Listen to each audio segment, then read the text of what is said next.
हाँ, उपराष्ट्रपति का जी का चुनाव सीपी राधाकृष्णन जी का चुनाव भारी मतों से वो विजयी हुए हैं।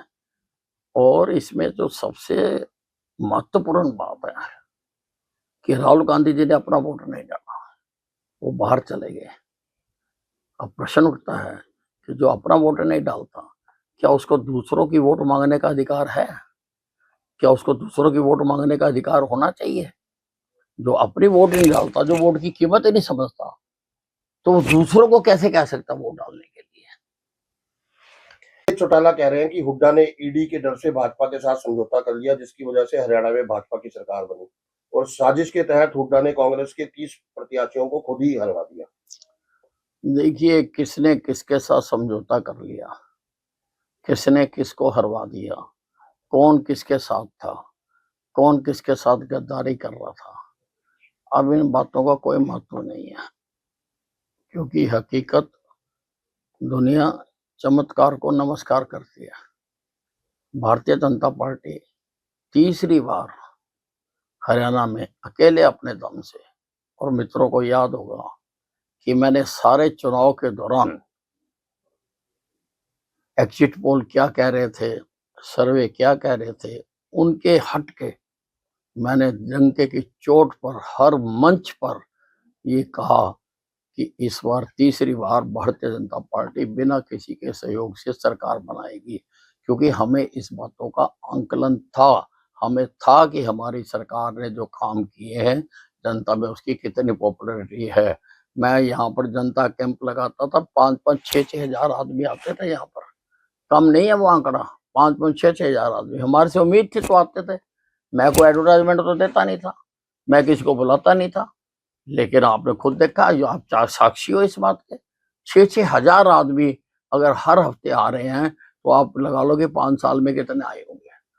तो उससे आंकलन लगता था और हम हर आदमी को संतुष्ट करके भेजते थे कि हरियाणा की जनता भारतीय जनता पार्टी को चाहती है।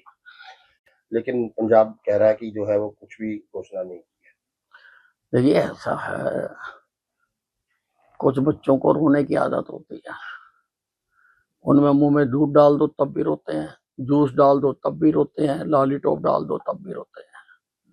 प्रधानमंत्री जी ने स्थिति का जायजा लगाकर जहां जहां जितनी जरूरत थी, प्रधानमंत्री जी का दिल इस देश के नागरिक के लिए धड़कता है, वो अपने सारे कर्म को छोड़कर वो पंजाब में आए और 1600 करोड़ रुपए की उन्होंने राशि दी है। 1500 करोड़ रुपया उन्होंने हिमाचल को दिया है। बात तो करने की है, अब करो ना 1600 करोड़ रुपया खर्च। और प्रदेशों के पास अपना भी राहत विकास कोष होता है, हर बजट में होता है, पंजाब का भी होता है, हरियाणा का भी होता है, हिमाचल का भी होता है, केंद्र का भी होता है। तो पहले आप अपना तो खर्च करो, अपना क्यों नहीं खर्च करते? इसलिए मैं इसको आपदा है, मैं इसको वाद विवाद का विषय नहीं बनाना चाहता हूँ। मैं चाहता हूँ कि जो जितना जहां कर सकता है उसको करना चाहिए। कि मुख्यमंत्री ऐसे ड्राइवर हैं जिन्हें ना स्टीयरिंग पकड़ना आता है, ना ही गियर लगाना आता है। अब ये तो जांच करानी पड़ेगी कि सुरजेवाला जी ने खुद भी किसी मोटर ड्राइविंग स्कूल में अपना एग्जाम दिया है या नहीं दिया है, वहां से पास किया है या नहीं किया है, और ये पता लगाना पड़ेगा कि भाई इनको खुद को भी चलानी आती है या नहीं चलानी आती है। अरे दूसरों की बात करते हो, पहले अपना खुद तो देखो। तुमने क्या किया? तुमने कांग्रेस का बंटा धार कर दिया।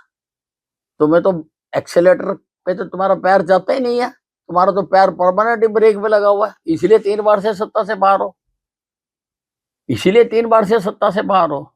हमने पता है कि हमने कब एक्सेलेटर दबाना है, कब ब्रेक लगानी है, कब क्लच लगाने हैं, हमें मालूम है, हमारे मुख्यमंत्री जी को अच्छी तरह से मालूम है, और इसी कारण से वो अच्छे ढंग से सरकार को चला रहे हैं।